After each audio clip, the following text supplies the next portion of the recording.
Fracking for shale gas is an issue that really does divide opinion. Opponents fear it'll damage the environment, while supporters say it'll revolutionise the UK's energy industry.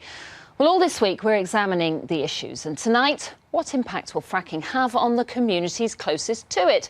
Roger is here now to explain more. Thanks, Annabelle. Now, just half a mile from the village of Singleton in Lancashire is the Grange Hill site. If shale gas is viable and permission for production is given, fracking could take place there. Now, the process involves pumping 6,000 feet into the earth to release the gas, more than 99% water and sand. The water cracks the rock, the sand then holds the cracks open so that the gas can flow. A small amount of chemical, similar to contact lens solution, then reduces friction, allowing the gas to flow more freely. What would it look like above ground, though? The site is about the size of a football pitch.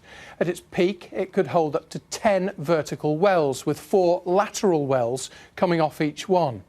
Cuadrilla would pipe water to the site, but an additional 6 lorries a day would be used for the first 5 years. Cuadrilla say that the lorry route wouldn't go through the village. What about jobs, though? The Institute of Directors thinks that 1,100 posts would be created per site. That includes security staff, truck drivers, geologists, engineers and construction workers. And as for energy, well, it's claimed that it could produce enough to heat 417,000 homes. The site could operate for between 30 and 50 years, after which it would be plugged with concrete and steel and the site returned to greenfield land. Well, what do people there think? Let's go live to our environment correspondent, Judy Hobson, who is in Singleton for us tonight. Judy. Yes, welcome to the Miller Arms. Well, we're just a few miles from Blackpool here. And if you remember, the Prime Minister David Cameron said he hoped this area would become the shale gas capital of Britain. Well, just in walking distance from here is one site where fracking could start in just a few years' time. So what do people around here think about that?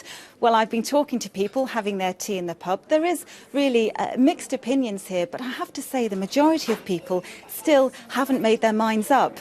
But I have been out and about in the region asking people what they think about the potential of having the fracking industry right here.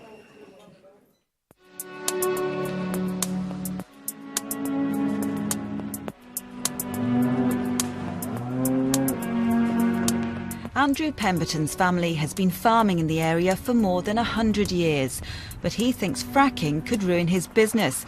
He's concerned about methane gas leaking.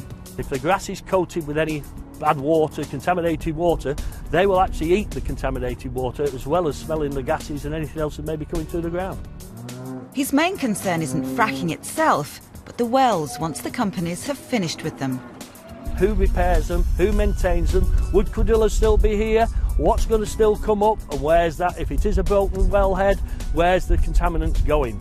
The industry says their procedures are safe and wells will be constantly monitored when fracking has finished. Down the road in Lytham, Bob Dennett has other concerns. In April 2011, he felt an earthquake measuring 2.3 on the Richter scale. It felt like a bus driving through my house.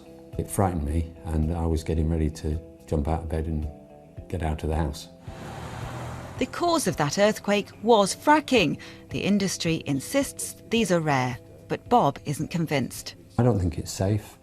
I don't think it will ever be safe. He is now an anti-fracking campaigner. I've got 8 beautiful grandchildren. And that's why I'm fighting it, because they're the future. But fracking has plenty of support in the area. If it does go ahead in the region, the industry says it would create thousands of jobs. Steve Pye runs a company which helps to promote local business. If we could attract an industry whereby people are going to be coming here for the right reasons, they want to move here to work or create jobs within the sector here, with so many unemployed, so many people with low aspirations. If we can turn all that round, a new industry like this would be fantastic for the area and fantastic for the country. As well as jobs, a community grant of £100,000 would be given to any town or village near to a fracking site, and they'd receive 1% of any further profits.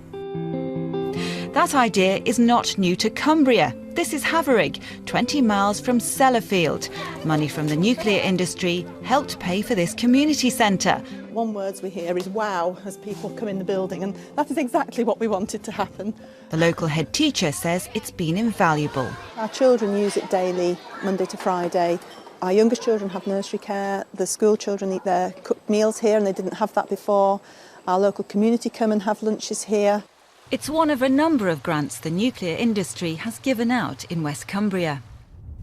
But back in Singleton, those opposed to fracking say community money won't make a difference to them. Others are still trying to make up their minds about an industry which could be on their doorstep. Well, Tina Rothery is a resident in the area. Tina, you're against fracking. We do need energy. Isn't this just a case of, well, not in my backyard? For us, after researching it for more than 2 years now, it's a case of not in anyone's backyard. The risks associated with this is just so grave that we feel that they shouldn't be impacted on anybody in this country or anywhere else in the world for that matter. We've seen the harms done in America, in Canada and in Australia, and we just don't think that that should be inflicted on the United Kingdom as well. But it's going to be much better regulated here. Again, they say in Canada that it's the best regulation. They say in Australia it's the best regulation. Here we've just watched the Environmental Agency have its budget cut, its staffing cut. How on earth will they regulate when they're experiencing cuts? They're asking for thousands of wells. I mean, nearly 1,000 here in the Fylde alone. How will the Environmental Agency get round to all those wells? And because we know they won't, they can't possibly do that with the manpower, they'll essentially be asking the industry to self-regulate, tick the boxes and report back. Well, the industry says there won't be that many wells. But then again, in order to meet what they say they're going to be producing financially, there would have to be a vast number of wells because they're making promises about the amount of energy and the amount of money that's going to come out of this for the investors that they just can't possibly live up to without producing thousands of wells. Well, the company which has the site here, Cuadrilla, has been talking to the community. Have you been to speak to them? And they're saying there's no way that the groundwater is going to be infected. Earthquakes are very rare. I think we have to watch the way they word these things. Like, say, for instance, Cuadrilla, we've been to every one of their public meetings, and they state that fracking will not harm your groundwater or your aquifer, and potentially no. However, the process of extracting shale gas from start to finish will very likely have an effect on our water because anything from wellhead failure, which happens to 1 in 6 wells, to accidents at the surface that leak into the groundwater with chemicals and so on. Well, how do you propose then that we solve the power issue? There are huge answers to be found in renewables. We're just not investing there. So where we are investing in shale gas and we're giving huge tax breaks, an additional 60% tax break, if we instead had that money coming back into the coffers and reinvesting into decent energy solutions through renewables, we would not only create jobs that would last, we'd create energy solutions that would last too. Tina Rothery, thank you very much indeed. Well, this is Fracking Week, of course, on North West Tonight, and tomorrow we do have a special report from Peter Marshall, who's been to Ohio, where they've been fracking for many years. Judy, thanks very much indeed. Judy Hobson, who's reporting for us tonight from near Lytham St Anne's. You can, of course, get in touch with us. Tell us what you think. Lots of people have been emailing and tweeting about our fracking series, nwt@